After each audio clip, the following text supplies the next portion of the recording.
kota itu perlu adanya inovasi. Dan saya ingin mengajak generasi milenial. Menjadi petani itu tidak hanya melulu yang kotor gitu. Bahkan saya sekarang mulai dari penanaman sudah menggunakan mesin bor tanah untuk biopori kita manfaatkan untuk menanam. Untuk pembukaan lahan dengan mesin potong rumput. Menarik kok gitu. Di dunia pertanian tuh kita bisa menggunakan teknologi juga gitu.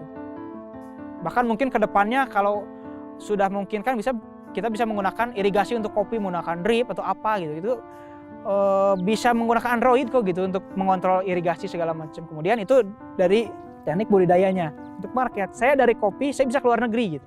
Kita bisa berbicara dengan orang-orang tidak hanya di Indonesia, orang Asia di luar, orang Eropa, orang Amerika. Kita bisa berdiskusi langsung dengan mereka gitu.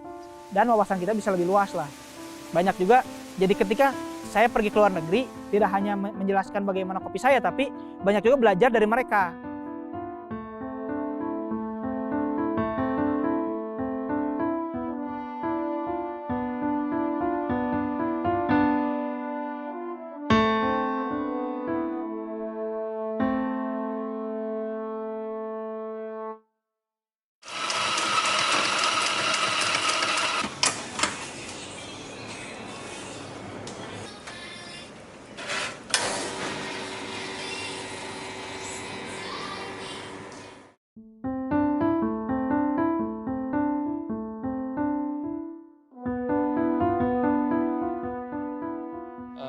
Kita semua ini belajar karena ada pesanan. Jadi kita nggak oh ya kita bikin riset lah. Nah pemerintah tuh nggak ada khusus untuk meriset bahwa yuk teman-teman yang misalnya bergerak di kopi ini kita bikin ya satu kebun, kita riset, pemerintah membiayai itu semua untuk menjadi sebuah produk yang maksudnya kita bersaing dengan luar. Karena kita ngerjain sendiri, ya akhirnya kita ngerjain microlot kecil. Dan itu ya akhirnya dengan kita ngerjain sendiri, akhirnya ya apa yang kita dapetin itu semuanya ya buat kita sebenarnya. Padahal ilmunya itu kan banyak, bisa dibagikan ke setiap orang yang mau minat kerja kopi. Nah sebenarnya kita sih ngusulin ke pemerintah, kita minta Q processing, Q grader, roaster. Nah, pemerintah tuh mengembangkan itu dengan orang-orang yang tepat yang mau membagikan. Ada orang-orang yang mau membagikan, ada orang-orang yang nggak mau membagikan. Nah, kita mau membagikan gimana sih roasting, gimana sih Q processing, Q grader, gimana sih kopi untuk di roasting seperti itu.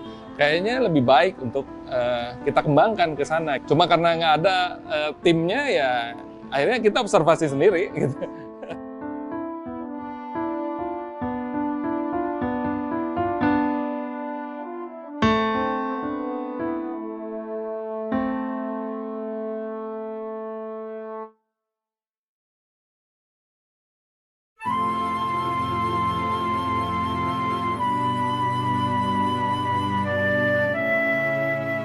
Ada dua negara yang kopinya itu sangat beragam.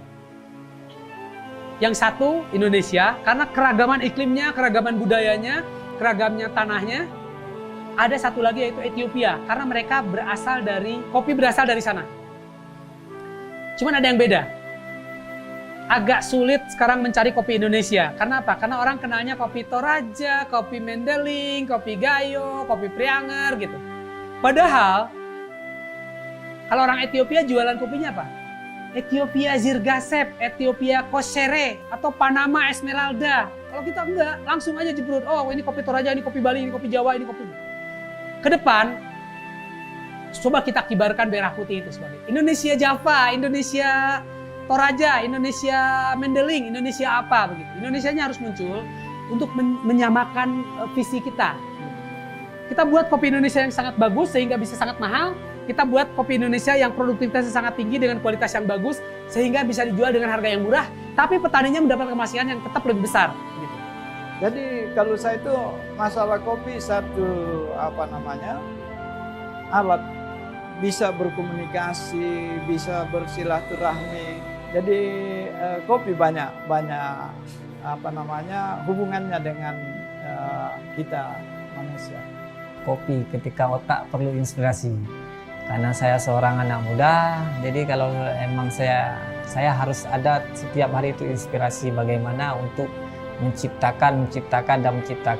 Dengan adanya kopi, jadi sesuai dengan kepanjangan kopi, jadi saya minum kopi, inspirasi saya tumbuh.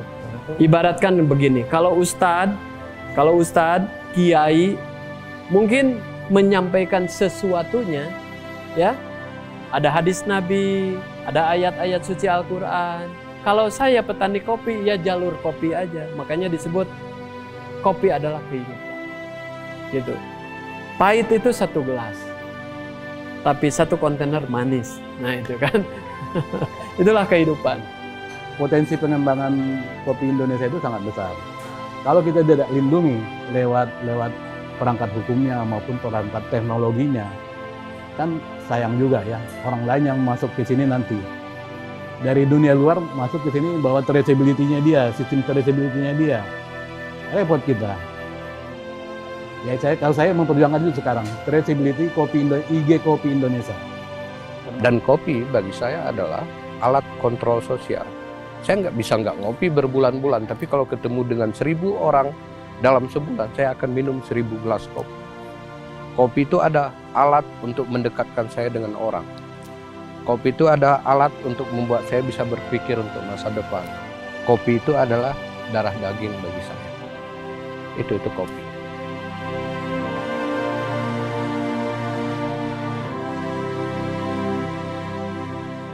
Para ulama, para tokoh-tokoh agama, orang-orang tua kami itu menanamkan ada semacam apa istilahnya, itu rezeki itu dari Allah. Kita hanya berikhtiar, berusaha menanam jenis tanaman ini. Selain kita butuh juga ilmu dari ahlinya, kemudian juga tidak terlepas dengan doa kita kepada Allah supaya tanaman ini dari mulai ditanam, tumbuh, subur dan sampai menghasilkan itu adalah rezeki dari Allah.